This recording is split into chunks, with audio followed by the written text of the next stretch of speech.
A very good morning to you. Welcome to our Bird Notes. This is Dwight Davis.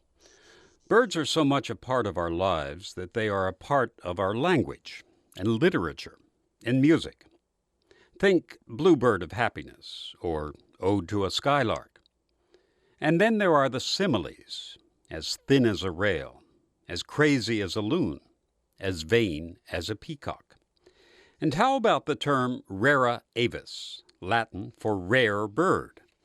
The term has entered the language as a label for a person who is unusual, or more often, who has special abilities.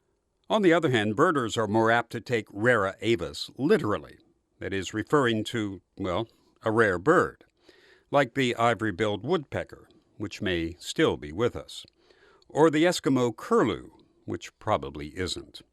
Kirtland's warbler is a well-known rare bird, owing to its restrictive nesting requirements.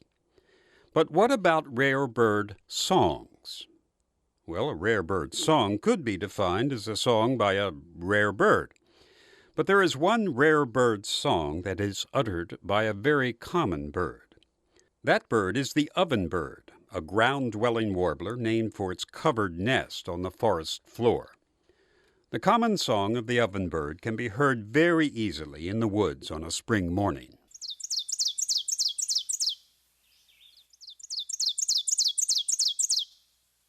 But the ovenbird has a more mysterious and seldom heard song, one which enchanted naturalist John Burroughs and Henry David Thoreau. Burroughs called it an ecstasy of song, one of the rarest bits of bird melody to be heard. Interestingly, Thoreau heard it but never identified the source. He called the singer the night warbler. "I hear the night warbler," he said, "breaking out as in his dreams." The ovenbird is apt to break out into this rare song at dusk or at night.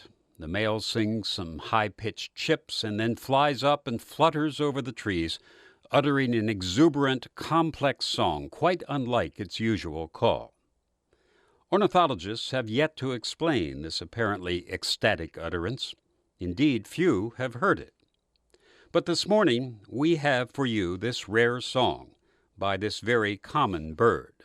The recording was made by two very patient bird lovers, Will Hirschberger and Ted Mack, and comes from the CD included in the book The Songs of Wild Birds by Lang Elliott. Here it is.